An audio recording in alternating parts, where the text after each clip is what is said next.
¿Para qué ayunamos? ¿Qué es el ayuno? ¿Por qué Jesús se fue a ayunar 40 días al desierto?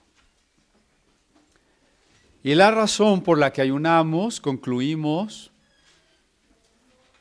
es que no tenemos hambre. No, pero yo cuando ayuno sí nada más estoy pensando en la hamburguesa cuando se acabe el ayuno. El ayuno verdadero es aquel donde el hambre queda prácticamente olvidada, y no es que no la sintamos, pero que su importancia es tan secundaria frente a una gran preocupación. Y esa gran preocupación que debe signar o caracterizar la vida de todo cristiano es conocer y entender la voluntad de Dios para su vida. Porque esto es una buena noticia y a la vez una noticia pasmosa.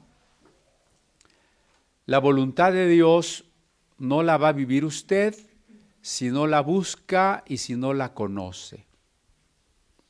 Yo pensaba que la voluntad de Dios se hacía pues porque se tenía que hacer y todo lo que pasaba era la voluntad de Dios. Pues no. Por eso es pasmosa la noticia. Porque la voluntad de Dios hay que buscarla, escucharla, entenderla, obedecerla. Y eso significa, decíamos el fin de año, que en el 2019 usted puede vivir la voluntad de Dios o puede transcurrir todo el 2019 y usted no haber vivido la voluntad de Dios. ¿No es pasmoso? Por algo Søren Kierkegaard le llamaba la angustia, ¿no? Ahora, pensando en la persona de Jesús, Él nos enseña a orar pidiendo al Padre, hágase tu voluntad. Si todo lo que pasa fuera la voluntad de Dios, ¿por qué tendríamos que orar diciendo, hágase tu voluntad? Y si la voluntad de Dios fuera fácil de ser obedecida, ¿por qué Cristo está en agonía, sudando grandes gotas como de sangre cuando dice, pero no mi voluntad, sino la tuya? Acabamos de cantar un himno en una de cuyas frases se dice que haga tu voluntad, aunque llorando tenga que hacerla. Porque para el hombre que ha ido al desierto, el hombre que ha vivido el quebrantamiento, llegar a decir hágase tu voluntad puede significar una renuncia, un dolor muy grande, la agonía de Cristo. Si la voluntad de Dios fuera fácil de conocer, habría que retomar una de mis primeras preguntas. ¿Por qué Cristo fue a ayunar 40 días al desierto? Si la voluntad de Dios de todas maneras se hace, pues Jesús no tendría necesidad de haber ido a ayunar y simplemente hubiese vivido cada día diciendo, hoy se hará lo que Dios quiere, ¿o no? Si la voluntad de Dios se pudiese preguntar de una manera sencilla o superficial como, ay Dios, ilumíname, ¿qué quieres que haga? Y ya me va a caer la luz. Ni para estudiar en la primaria funcionaba eso. Ni tampoco a través de un volado, ¿no? Esa búsqueda de señales. Ay Señor, dame una señal que caiga águila si es que tú quieres. Si así fuera factible conocer la voluntad de Dios, Cristo no habría ido al desierto. Note usted que Cristo tiene que ir al desierto para ayunar. Y ya hemos insistido en que el ayuno es búsqueda del rostro de Dios. Es entrega total. Es búsqueda de su voluntad. Y es evidente para el que ayuna que la oración acompaña al ayuno. Ayuno y estoy orando. No puede ser de otra manera. ¿De qué serviría si usted dice, bueno, yo los martes ayuno y me pongo a ver la tele? No. El ayuno va acompañado de la oración.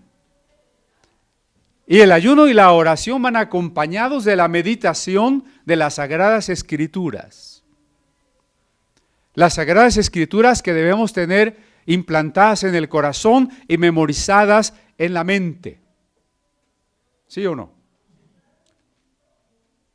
Cuando me invitan a predicar a algunas iglesias, pienso en algún tema importante del cual tengo que echar mano de diversos versículos.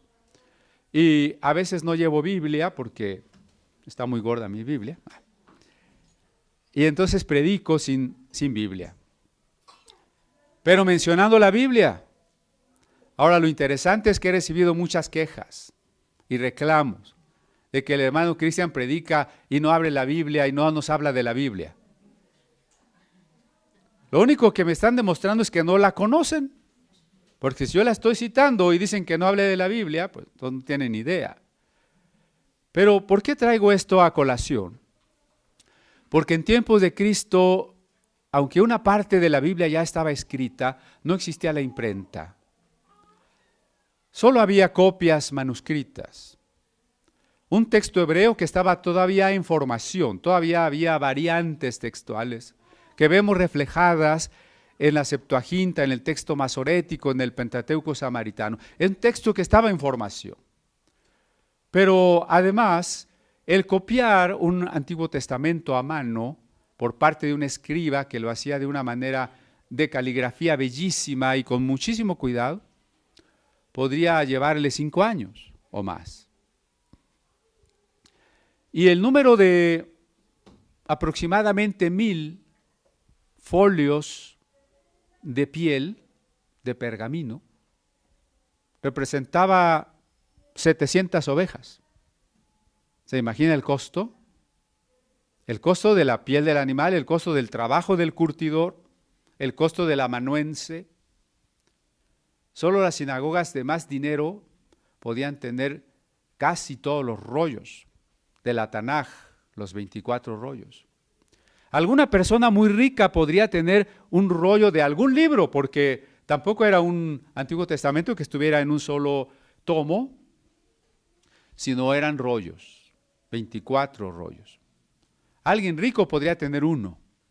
Por ahí va el tesorero, el secretario de Hacienda de Etiopía en el desierto, y tiene un rollo de Isaías, pero es el secretario de Hacienda, ¿no? Entonces Jesús no tenía Biblia en su casa. Fíjese, Jesús no tenía Biblia en su casa. Él iba cada sábado a la sinagoga a escuchar la lectura de las Escrituras. Pero no era como algunos hermanos que en cuanto empieza el sermón, clavan el pico. O se salen al baño, ¿verdad? O le suena el celular. Jesús ponía atención en la lectura de las Escrituras y memorizó las Escrituras. Porque él no tenía el dinero para tener 24 rollos en su casa. Y cuando se fue al desierto, desde su casa en Nazaret, en Galilea, al norte del país, y se va al sur, al desierto de Judea, ¿ustedes creen que va con sus 24 rollos ahí? Y se va al desierto con sus 24 rollos. Y cuando necesita consultar algo, se pone a abrir rollo por rollo y no lo encuentra.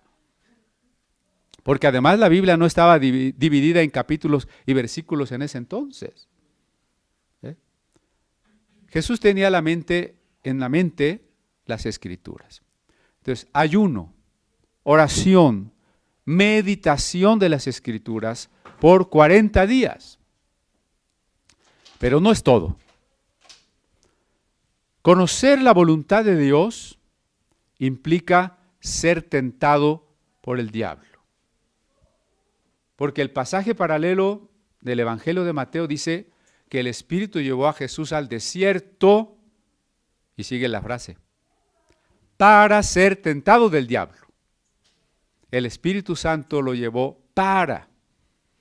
Hay un fin, un para qué del Espíritu Santo. Y uno diría, bueno, si es un propósito del Espíritu Santo, seguramente es algo bueno. Pero es sorprendente que el propósito del Espíritu Santo es que Jesús fuera tentado por el diablo. Dios no tienta a nadie, pero uno de sus propósitos es que usted y yo seamos tentados, ¿no? Con razón decíamos en el Padre Nuestro, Jesús dice, y no nos sometas a tentaciones demasiado duras, no nos dejes caer, ¿sí? Pero uno de los propósitos de Dios es que seamos tentados. Ahora bien, si la voluntad de Dios fuera fácil de ser conocida, si se hiciera de manera automática porque todo lo que pasa es porque Dios quiere, ¿para qué ayunar 40 días? ¿Para qué orar? ¿Para qué meditar? ¿Y para qué ser tentado? Si de todas maneras la voluntad de Dios se va a hacer. ¿Verdad que no? En esto recordaremos las palabras de Pablo en Romanos capítulo 12 cuando dice que presentemos nuestro cuerpo en sacrificio vivo, santo y agradable a Dios, para que renovemos el espíritu de nuestra mente y podamos experimentar cuál sea la buena voluntad de Dios, agradable, buena, agradable y perfecta. ¿Sí? Hay una voluntad de Dios buena, es decir, siempre identificada con el bien. No puede ser la voluntad de Dios que hagamos algo malo. Y aunque parece de sobra decirlo, me ha tocado personas que dicen, es que esto que estoy haciendo Dios me lo dijo. Oye, pero está mal, es un pecado. No, pero a mí Dios me dijo. La voluntad de Dios es buena, siempre identificada con la bondad, con el bien. Agradable porque es un resultado del amor. No es agradable porque no sea dolorosa, no es agradable porque no implique una renuncia de mi parte a muchas cosas. Es agradable porque es una relación amorosa. Y perfecta, ¿qué quiere decir completa? Aquello que Dios quiere para ti no se queda a la mitad, es completo. Ahora bien, si hay una voluntad de Dios buena, agradable y perfecta, esa es la que quisiéramos conocer. Esa es la que quisiéramos hacer. Esa es la que Dios quiere para usted y para mí. Pero la única posibilidad de entender la voluntad de Dios agradable y perfecta, dice Pablo en su primer verso, es presentarnos en sacrificio vivo, santo y agradable a Dios. Fíjese la correspondencia, la reciprocidad. Sacrificio vivo, santo, agradable, la voluntad buena y agradable. La voluntad de Dios es agradable para mí, mi vida tiene que ser una ofrenda agradable para Dios. Y no es que sea un requisito que anule la gracia. Dios no me pide algo para que yo merezca, eso anularía la gracia. Es simplemente que el amor es reciprocidad. Es que el amor lo exige todo. Es que la única manera de amar, la única manera de deleitarnos y de disfrutar a alguien que nos ama con todo su ser, es amándole con todo nuestro ser. Lo voy a repetir. La única manera de disfrutar de verdad a una persona y el amor que esa persona nos da, es amándole con todo nuestro ser. No se puede de otra manera. No es un requisito que anula la gracia. Es una respuesta al amor de Dios. Puesto que el amor de Dios es el darse de Dios mismo, puesto que el paraíso es Dios mismo, la única manera de disfrutar a Dios por completo es darnos a Él nosotros mismos en respuesta. Por eso es que se dice que Dios es celoso. No es celoso en el sentido humano y mucho menos en el sentido infundado de ¿a quién estás viendo? Sino que Dios es celoso significa que no hay posible respuesta al amor más que la entrega total. Y por eso la búsqueda de su voluntad parte de una ofrenda viva, agradable y santa. Y entonces, en la transformación de nuestro entendimiento descubriremos cuál es la voluntad de Dios agradable y perfecta. Cristo va al desierto a ayunar 40 días para que su entendimiento sea imbuido de la palabra de Dios en la lucha, en el fragor contra la tentación. Cristo en el desierto va a enfrentar la opinión del diablo, la interpretación de los rabinos de su época, los deseos de su cuerpo y de su naturaleza humana legítimos. Todo eso lo va a enfrentar contra la voluntad de Dios buena, agradable y perfecta. Y es muy difícil saber la voluntad de Dios buena, agradable y perfecta. ¿Qué le pasó o qué pasó con Cristo en esos días? Vamos al Evangelio de Lucas, capítulo 4.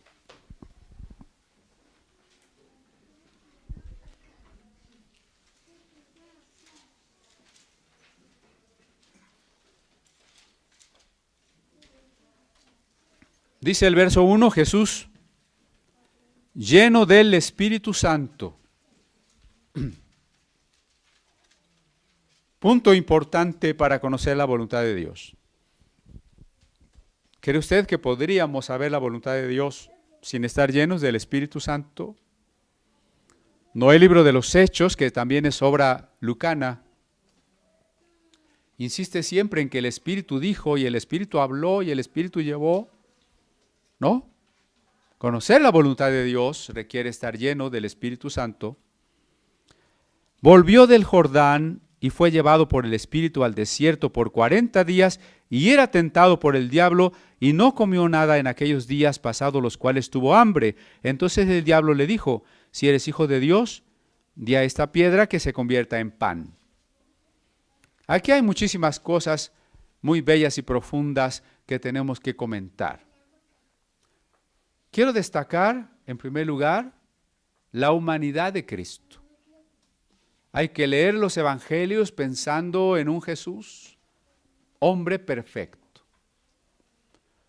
Jesús va al desierto y en su esencia, Él es Dios. Pero en su encarnación, en su vida sobre esta tierra, Él es hombre y está limitado a las condiciones de hombre. En su naturaleza divina, Cristo no puede ser tentado. La Biblia es clara. Dios no puede ser tentado ni tienta a nadie. Porque Dios es amor absoluto y el pecado es falta de amor y la tentación es la invitación al pecado.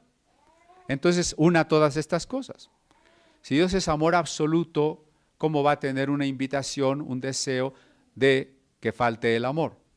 Dios no puede ser tentado. Él es absoluta pureza y santidad. Pero como humano, Jesús tiene que aprender obediencia.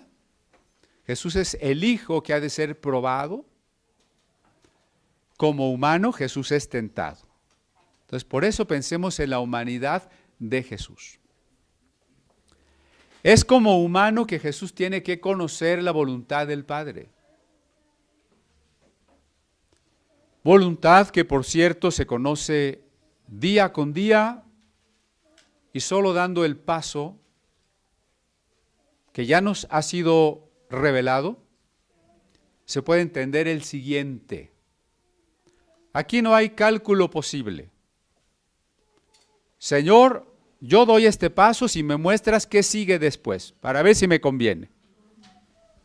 No hay cálculo posible aquí. Si Dios te revela un paso y lo das, sabrás el siguiente. Si no, ya no sabrás nada. Por eso Jesús decía en el Padre Nuestro, danos hoy nuestro pan de hoy, ¿o no? Y en el contexto dice, baste al día su afán, ni te preocupes del día de mañana. Si Jesús hubiese sido de alguna congregación de prosperidad y decretos, hubiera dicho en el Padre Nuestro, y decreto el pan de toda mi vida. ¿Qué digo el pan? Riquezas, carros de lujo, mansiones. Cuando los discípulos le dijeron, enséñanos a orar, no era el momento de que Jesús se hubiera dicho, decreten riqueza, prosperidad. No, Jesús se quedó chiquito y dijo, Señor, danos pan de hoy, punto. Así es la voluntad de Dios. Porque ahora que celebrábamos el Año Nuevo, no hubiera sido fácil decir, Señor, hoy te damos gracias por todos los alimentos que nos vas a dar el 2019. Y ya nos ahorramos chorromil oraciones, ¿no? ¿Verdad que no? ¿Quién de ustedes ya conoce la voluntad de Dios para todo el 2019? ¿Cuál es la voluntad de Dios para usted en julio, en septiembre? Tenemos que descubrir la voluntad de Dios. Jesús tenía que descubrir la voluntad de Dios como humano. Como humano fue tentado.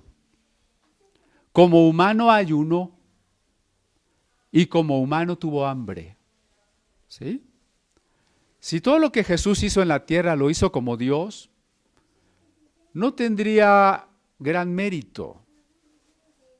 ¿Cómo? Bueno, porque Dios es omnipotente. ¿Cuál sería el problema de cualquier cosa que hubiese hecho? Ninguna.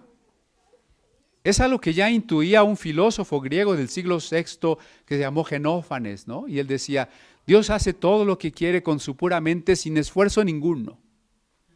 Ah, caray, pues sí. Pero si lo que Cristo hizo lo hizo como hombre, entonces hay mérito. Hay mérito porque sufrió, porque resistió, porque nos amó, porque renunció, porque fue obediente, ¿no? Con razón en el Apocalipsis, las huestes redimidas le dicen al Cordero inmolado, porque tú eres digno de tomar la honra, la gloria, el poder y la alabanza, ¿no? Porque todo lo que hizo, lo hizo como hombre. Y como hombre enfrentó a Satanás. Ahora bien, enfrentar a Satanás, hermanos, ¿cómo enfrentar a Satanás? Porque si este pasaje lo imaginamos de una manera naif, ingenua, pierde utilidad, pierde enseñanza. Y es que cuando usted ve alguna película de Cristo, hay una donde se aparece un diablo así muy trajeado, un hombre muy mundanote, ¿verdad? Que viene y tienta a Cristo. Hay otro donde se le aparece como una mujer seductora, en otro parece una serpiente que reptea por ahí. Gustavo Doré, un gran ilustrador de obras clásicas, pone a Jesús y al diablo ahí cerca de una montaña con sus alas picudas, ¿no? Su cola, sus cuernos. Pero hay que insistir en algo. ¿Qué tipo de lucha es la lucha contra el diablo? Esa es una pregunta importante. ¿En qué consiste la lucha contra el diablo? Porque cuando dos ejércitos están en guerra, no solo es importante el que tiene el rifle y está al frente. Igualmente, o más importante, es el servicio de inteligencia. ¿Por dónde vienen? ¿Quiénes son? ¿Qué tienen? ¿Qué quieren? ¿No? Igualmente importante es la quinta columna o la cortina de humo. ¿Sabe qué es eso? Es distraer al enemigo con una técnica o táctica que él piense que vamos por aquí, pero nosotros vamos por acá. El desembarco en Normandía así se hizo, ¿no? Cuando los nazis tenían el control de Europa, los aliados tenían que desembarcar en las costas de Francia, pero pues todavía la armada, la aviación y los cañones alemanes eran muy fuertes. Lo que los aliados tuvieron que hacer es construir una base militar de cartón para que los alemanes pensaran que ellos iban a invadir Francia por otro lado, por Calais, y ellos venían por Normandía. Pues así es el diablo. El diablo quiere que usted piense que viene por acá, pero el diablo viene por acá. Entonces el diablo dice, mira, yo he construido fortalezas en la colonia Tlaxpana. Porque aquí en la Tlaxpana vivían los aztecas. Y los aztecas le sacaban el corazón a sus víctimas. Entonces aquí hay unas potestades terribles de sacrificios humanos. Así que, hermanos de comunidad, agarren su frasquito de aceite. Vámonos a echarle aceite a los rincones de la Tlaxpana, a todas las imágenes que andan por ahí en cada esquina. Vamos a atar potestad. Vamos a subirnos ya de perdiz a la azotea del museo para atar las potestades demoníacas. Esa es una base militar de cartón. El diablo no viene por allá. Porque si no, pregúntese algo tan sencillo. Si Jesús iba a ser tentado por el diablo en el desierto, y en el judaísmo tardío el desierto era el lugar de los demonios, ¿en qué momento Jesús se llevó su frasquito de aceite y le echó aceite allí a 2, 3 rincones del desierto? ¿No hubiera vencido más fácil? ¿En qué momento Cristo ató al diablo? Porque ahora está muy de moda, ¿no? Atar eso de atar potestades. Usted ve a Cristo atando al diablo. Voy a atar al diablo. No me esté tentando. Y luego hay hermanos que hasta los echan al abismo, ¿no? No, pues ya ni habría demonios de tantos que han echado al abismo ya. Cristo ató al diablo, Cristo echó aceite, Cristo hizo guerra espiritual, territorial, para recuperar el desierto para Dios. Porque allí habitaban espíritus de incredulidad de cuando Israel pasó por ahí. No, nada de eso. ¿Me explico? Por eso cuando alguien dice, hermanos, vamos a darle 7 vueltas a la colonia para que se derrumben las potestades demoníacas, lo único que está logrando es que se le gasten las suelas de los zapatos. Y yo le aseguro que uno de los que va bien contento ahí dando la vuelta con las 7 vueltas es el diablo. Arriba, vamos, vamos, muchachos. Porque con eso no le hacemos nada. ¿Verdad? ¿Dónde está la guerra espiritual? ¿Cómo es la guerra espiritual? Tenemos que tener cuidado. ¿Sí? En estas pinturas de las que les hablo, en estas películas que han visto ustedes, el diablo se le aparece a Cristo. Y nos imaginamos que es literal. Que el diablo está ahí frente a Cristo y le dice, convierte las piedras en pan. Y todavía peor, ¿no? Porque tanto en Lucas como en el pasaje de Mateo, el diablo le lleva a las almenas del templo. Si tomamos esto literal, es un diablo muy poderoso, ¿no? Capaz de tomar una persona y transportarla a Cristo mismo. Y luego lo lleva a un monte muy alto donde le enseña todos los reinos. Y por supuesto la pregunta es, ¿desde qué monte tan alto se ven todos los reinos? Si usted se sube al Himalaya, ¿podrá ver todos los reinos del mundo? No se puede. Entonces, ¿qué quiero decir con esto? Que el pasaje que Lucas y Mateo han tomado de alguna tradición común, probablemente del documento Q, porque ambos lo manejan, es un arreglo literario de un asunto verdadero, sí, pero hay que presentarlo de una manera literaria. ¿Por qué literaria? Porque cuando el diablo nos tienta, no se nos aparece. Y no se nos aparece porque Él es el ladrón, dice una comparación en el Evangelio de Juan. Y el ladrón no viene y dice, yo soy el ladrón. ¿Verdad que no? Porque entonces usted saca la pistola y ya no va a poder robar nada. ¿Qué necesita el ladrón para realizar su cometido? Pasar inadvertido.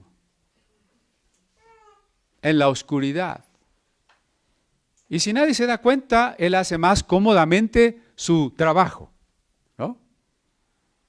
Y después de usted llega a su casa y ya no hay nada. Y él, con toda la tranquilidad y tiempo del mundo, se llevó lo que quiso. Me estaba platicando el hermano Víctor que se robaron las puertas de una casa, imagínense. El ladrón necesita pasar inadvertido. Entonces, el diablo no nos tienta apareciéndosenos. Imagínense lo que sucedería si así fuera.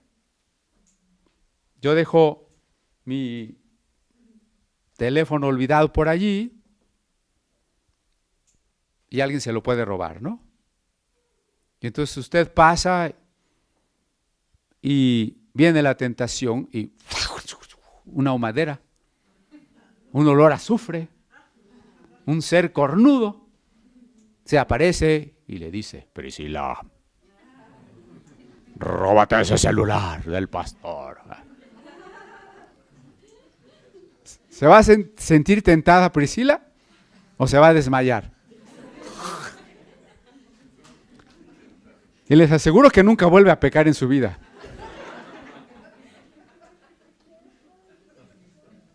El diablo no se nos puede aparecer así. Para lograr su cometido, necesita pasar inadvertido. Y eso con nosotros que somos carnales, que somos pecadores, que somos débiles. Ahora va a tentar a Cristo, se le aparece a Cristo. ¿Sería tentación eso? Eso no es tentación. Alguna vez que comenté esto en una clase, teníamos uno de los alumnos, no regresó jamás. Pero yo no estoy diciendo que Cristo no fue tentado, no estoy diciendo que no fue al desierto. Lo que estoy diciendo es que entendamos cómo trabaja el diablo y cómo realmente pudo haber sido tentado Cristo. Borremos de momento el grabado de Doré.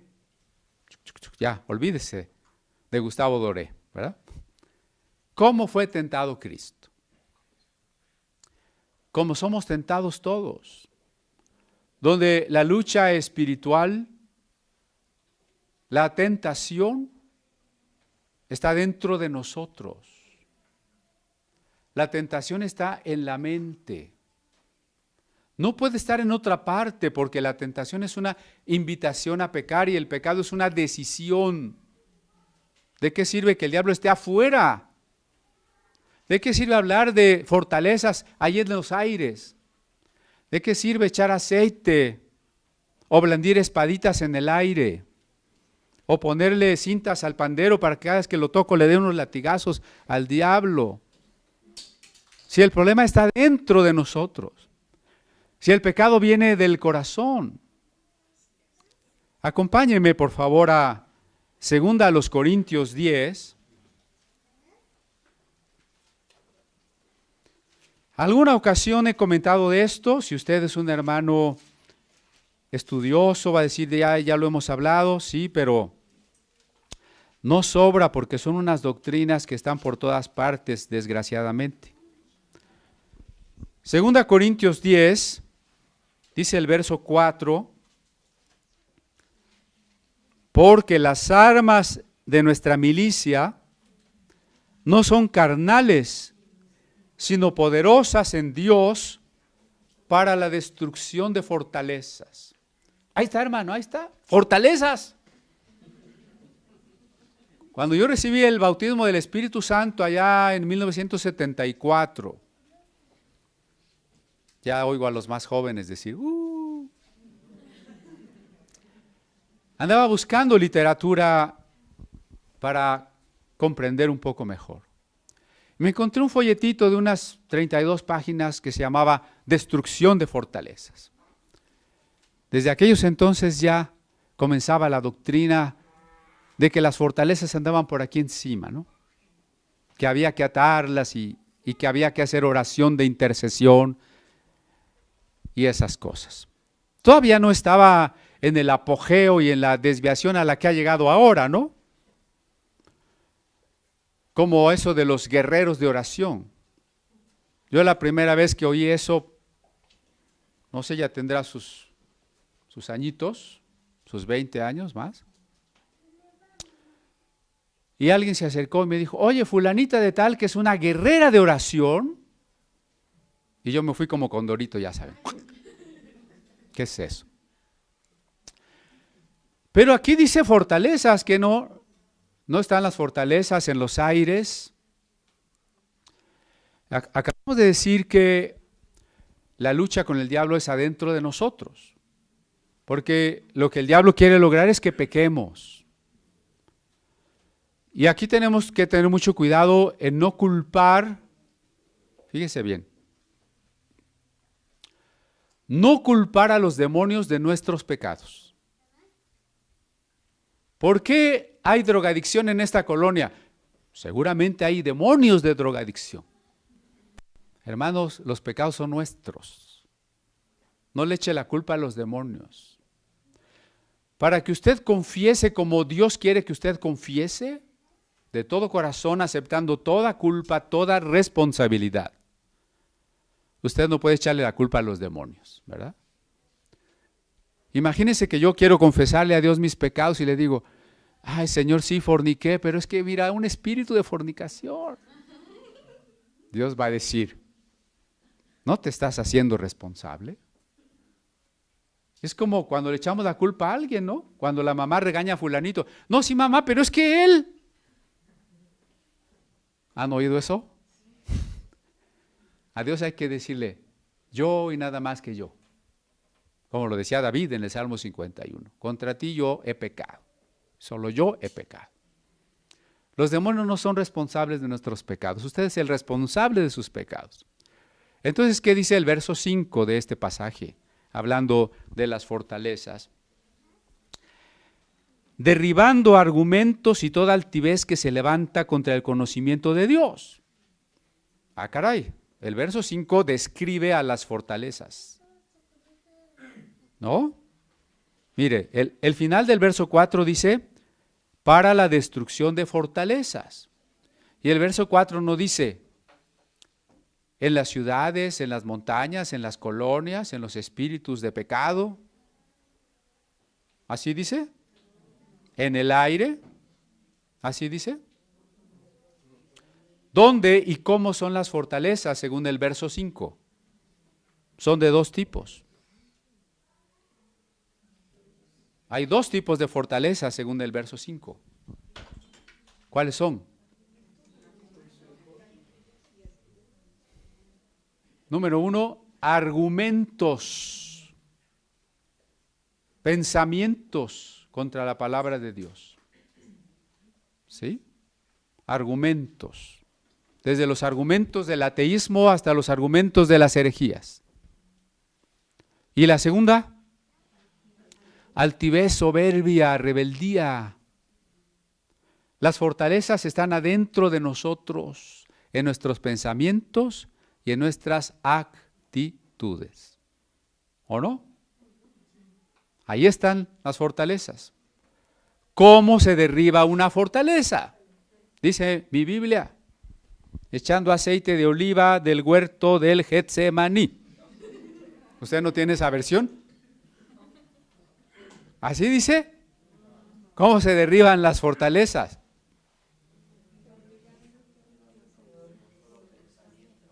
Derribando los argumentos. ¿Cómo? Trayendo los pensamientos cautivos a la obediencia de Cristo. Cuando una persona rinde a Cristo su mente y su actitud, se ha derribado una fortaleza. Se ha ganado una batalla espiritual. Esa es la verdadera guerra espiritual. Lo demás es quinta columna, es cortina de humo, es estrategia distractora del diablo.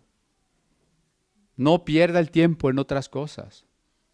La única y verdadera batalla espiritual es rendirnos 100% a Cristo. Por eso, si usted dice, Hermanos, vamos a tener una reunión de oración donde vamos a atar las potestades de esta colonia. Y aquí nos ponemos a dar de gritos 2 horas atando y atando. Lo único que hizo usted fue perder 2 horas de su valiosísimo tiempo. Si en vez de eso hubiésemos tomado unos folletitos y esas 2 horas nos vamos a evangelizar, entonces sí ganamos. ¿Me explico? El diablo no quiere que usted vaya a evangelizar, el diablo quiere que usted se quede intercediendo ahí en un cuartito, atando potestades. Mientras usted haga eso, el diablo no corre peligro. Dice, sí, síguele, yo aquí te cuido. Pues si usted se va a evangelizar, caray. Si cuando usted se va a evangelizar varias personas rinden su vida a Cristo, usted ha derribado fortalezas. Ahí sí. ¿Me entienden qué consiste la verdadera guerra espiritual? Por eso cuando Cristo tienta o es tentado por el diablo, Cristo no echa aceite, no ata diablos, ni tampoco se le aparece el diablo. Cristo tuvo que haber sido tentado en su mente, como todos nosotros. Ahora bien, el diablo, para pasar inadvertido, aunque nos tienta en la mente, no quiere que nos demos cuenta, que estemos alertas de que es el diablo. Porque, aunque la tentación fuese en la mente, podría empezar por un pensamiento, ¿verdad? Hola, soy el diablo.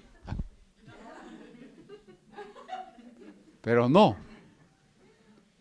empieza presentándose. El diablo se disfraza. Pero sí se ha disfrazado del de cola roja con su tridente y su pata de cabra, ¿no? Se ha disfrazado de una caricatura para que la gente tenga simpatía por el diablo, como se llama una canción. El diablo se disfraza de muchas maneras, pero tiene una preferida. ¿Sabe usted cuál es esa? Todo lo que necesita para ver el disfraz preferido del diablo es un espejo. Usted y yo. El disfraz preferido del diablo es que supongamos que esos pensamientos y deseos son nuestros. ¿Sí? Ay, ese hermano David, ¿por qué lo ponen a hacer cosas si ni se lo merece? Entonces yo pienso que yo estoy pensando eso, pero yo no estoy pensando eso. Hay alguien que me está sugiriendo. Alguien que no quiere la unidad de la iglesia viene y me sugiere y me dice, ¿no te parece que David no es el adecuado? ¿Verdad? Pero mientras yo no descubra que alguien me está soplando, sugiriendo ese pensamiento, yo lo adopto. ¿Sí? ¿Qué pasaría si cuando yo tengo ese tipo de pensamientos digo, aquí hay una tentación? ¿No? Ya lo descubrí.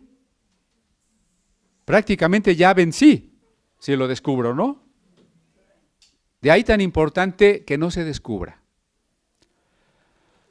Ahora, entonces en la primera tentación, tendríamos que imaginarlo así. El diablo susurra a la mente de Jesús, haciéndole pensar que es Jesús mismo el que está pensando el problema. ¿Sí me explico? No quiero dejar pasar el momento porque hay un pequeño libro, hay un opúsculo de Casiodoro de Reina que se llama Exposición de la primera parte del capítulo 4 de San Mateo sobre las tentaciones de Cristo. Sé que estamos estudiando a Lucas, pero este es el pasaje paralelo. Ahora, entre la persecución que sufrió Casiodoro de Reina estuvo el haber sido ignorado por mucho tiempo en el gran trabajo que realizó.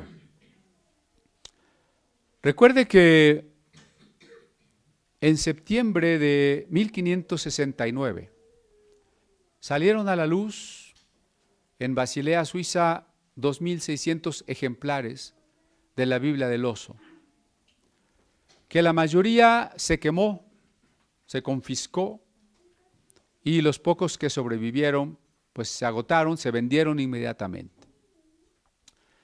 No se volvió a imprimir la Biblia. Algunos ejemplares escondidos se reencuadernaron y salieron a la luz más tarde, pero del mismo tiraje. A partir de allí, especialmente en 1602, que Cipriano de Valera hizo una revisión y publicó la revisión y colocó solamente su nombre. A esta Biblia que usamos hoy se le conoció como Biblia de Cipriano de Valera. En nuestro acervo tenemos bastantes ejemplares del siglo XIX, por ejemplo, y en todos dice Biblia de Cipriano de Valera. Casiodoro de Reina no aparece. Hasta la publicación de la revisión de la Biblia de 1909, se vuelve a mencionar Casiodoro de Reina. O sea, por casi 4 siglos se ignoró, se negó el crédito a Casiodoro de Reina. Su vida era tan desconocida que ni siquiera se conocían otras obras que él había escrito, como una donde narra la tortura y la muerte por manos de la Inquisición de algunos de sus amigos. O esta pequeña obrita que se descubrió hasta 1980, obra de nuestro amado traductor de la Biblia del Oso. Solo un párrafo les quiero leer. Cuando él platica de las tentaciones de Cristo, él tiene claro que las tentaciones de Cristo también representan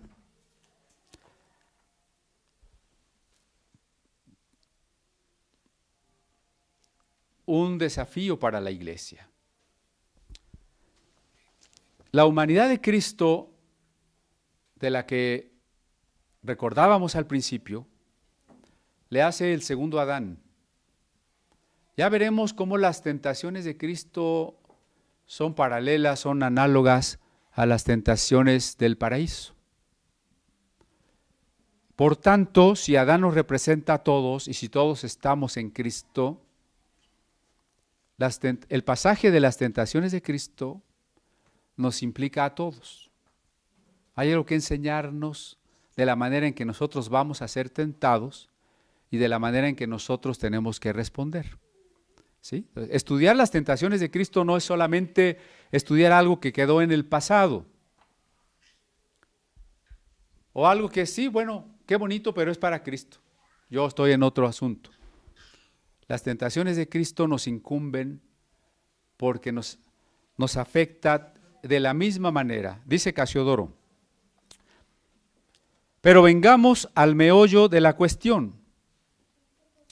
En mi sentir, en efecto, no se trata tanto en este pasaje de pasar revista para nosotros a las tentaciones de Cristo, como asumiendo Él en sí mismo y venciendo las principales tentaciones de todo su pueblo, cuanto de pintarnos en estos encuentros de Cristo con Satanás, como dije al principio, las luchas futuras y más peligrosas de la iglesia misma.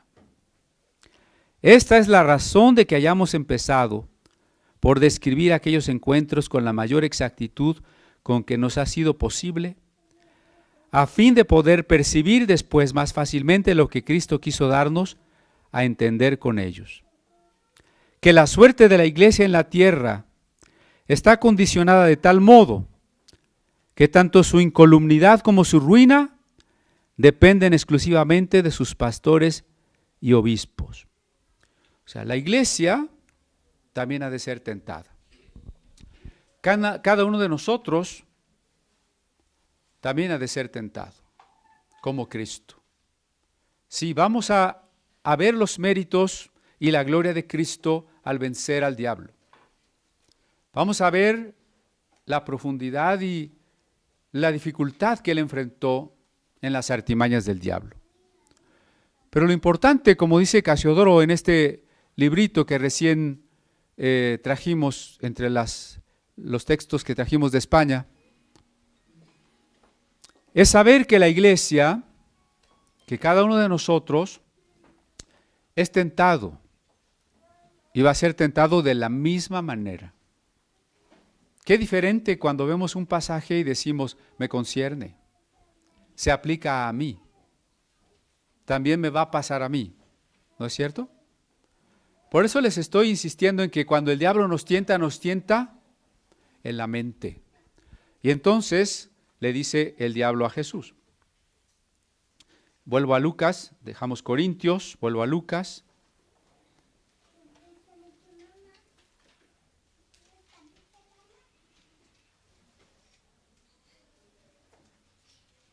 Si eres hijo de Dios, di a estas piedras que se conviertan en pan. Obviamente no vamos a acabar hoy este pasaje, ¿no? Pero cuando menos abordemos la frase, si eres hijo de Dios. Tiene implicaciones. Para aquellos que piensan que Jesús, como era divino, aun cuando estaba en la tierra, era omnisciente. Si eso fuera verdad, ¿cómo puede ser tentación que el diablo le diga, si eres hijo de Dios? La pregunta del diablo implica que Jesús se había limitado a su humanidad y que, como ya alguna vez lo comentamos, su certeza de ser el Hijo de Dios y ser el Mesías radica en la guía que tiene del Espíritu Santo, en lo que ha encontrado en las Escrituras, en lo que sus padres le han dicho. Pero es siempre una certeza humana. Y como certeza humana, el diablo viene y le pregunta, si eres hijo de Dios. Ahora, si estamos suponiendo que la lucha es en la mente y que el diablo se disfraza de nosotros, ¿cómo pudo haber sido esta tentación? ¿Qué habría pensado Jesús? En primera persona, ¿realmente seré el Hijo de Dios? ¿O mi mamá me quiere mucho y me ha dicho cosas extraordinarias? Eso es lo que Jesús tuvo que haber pensado. A esto hay que añadirle la gran necesidad física que ahora estaba sintiendo. El hambre intensísima después de 40 días de ayuno, ¿no? ¿Qué nos refleja aquí? Dos cosas. La parte física de nuestras necesidades legítimas. Y segunda, cómo el diablo, y especialmente ahora que hay medios masivos de comunicación y mucha tecnología, tiene más que nunca la facilidad, déjenme usar una palabra que no es del español, para hackear nuestro cerebro. ¿Sí? Porque a partir de las cosas que usted en sus redes y su teléfono le dice me gusta, no me gusta, anuncios que consulta, preguntas, los potentados del comercio mundial saben quién es usted, qué le gusta a usted, qué quiere usted, pero peor que eso, están decidiendo lo que usted debe querer. Y eso comienza por la pregunta de ¿quién eres tú? Y el problema es que la mayoría de la gente no sabe quién es. Y entonces recurrimos a las necesidades básicas del ser humano para manipularlo. ¿Cuáles son las necesidades básicas del ser humano? Bueno, obviamente la comida. Y mucha de la publicidad, pues son alimentos chatarra. En general no tenemos necesidad de que nos hagan comerciales de los frijoles, ¿no? Pero sí de los gancitos y de las papitas. Y usted no sabe por qué, pero tiene ganas de ir a la tienda por su gansito o marinela. ¿Verdad? Otra necesidad básica del ser humano, pues, es el sexo. Y el 85% de la publicidad explota el sexo, aunque el producto no tenga nada que ver con el sexo. Otra necesidad básica es la seguridad de usted y de su familia. Así que para anunciarle una leche de bebé van a hablar de la seguridad del bebé, de lo amoroso que es usted como mamá si compra Gerber, ¿no? El amor, la seguridad, la soledad, la aceptación, el dinero, la economía, la sexualidad, el deleite, el ocio, la diversión. ¿No son las cosas que explotan los anuncios, la publicidad, los vendedores? Y estoy hablando las grandes ligas, ¿no? Las transnacionales. Y ahora a través de los sistemas de ordenadores y de internet, todos estamos perfectamente ubicados. ¿Qué queremos, qué hacemos, qué compramos, qué nos gusta? Hoy más que nunca el diablo tiene todas esas herramientas de las que habla el Apocalipsis, ¿no? Y pondrá una marca en todos los habitantes de la tierra y nadie podrá comprar ni vender si no tiene la marca. Toda la tecnología está puesta para eso. Entonces lo primero que el diablo va a venir a decirnos es la duda de quién eres tú. Y nosotros nunca vamos a saber quiénes somos nosotros si no tenemos clara cuál es nuestra relación con Dios. El hombre no se puede conocer a sí mismo si no entiende su relación con Dios. El hombre no puede conocerse, ni saberse, ni comprenderse. Aunque aparentemente hoy las ciencias sociales y humanas han avanzado más que nunca, la psicología, la sociología, la economía, la política, la antropología, con todos sus avances, hoy el hombre sabe menos que antes quién es él. Y no lo sabe porque el hombre no se ha conocido desde Dios, como tiene que conocerse desde Dios. Por eso la duda que el diablo va a venir a sembrar es, ¿quién eres tú? Y si no entiendes cuál es tu relación con Dios, no vas a saber quién eres tú. Y entonces el diablo te va a manipular a través del hambre, y a través del sexo, y a través de la necesidad de la diversión, y a través de la necesidad de ser aceptado, y a través de la necesidad del amor, de todas tus necesidades fundamentales, de la seguridad política. Las ideologías políticas son otra manipulación del diablo. Tengan cuidado con sus teléfonos, con sus redes sociales. Yo no le daría un teléfono ni una tablet a niñitos menores de 10 años. Es muy triste ver a chamaquitos de 2 años viendo películas y jueguitos de la tablet. Ya no saben jugar con otros niños, ya no saben convivir con la familia, ya no saben ver un libro. Están idiotizados, enajenados, esclavizados, ¿no? Cuidado, hermanos. Lo primero que el diablo quiere engañarnos es quiénes somos, y aún como cristianos. Con esto cierro. Otra de las cortinas de humo es que el diablo quiere hacernos pensar. Tú eres un hijo del rey y por tanto debes ser rico, próspero, exitoso, sano, maravilloso. Jefe en tu oficina. No, hermanos. La calidad de un siervo de Dios no tiene que ver con los bienes, ni con su salud física, ni con su puesto en el trabajo, sino con su obediencia, con la búsqueda de la voluntad de Dios. Todo esto enmárquelo en que Jesús está allí en el desierto buscando la voluntad de Dios. Porque el diablo le pregunta quién es él.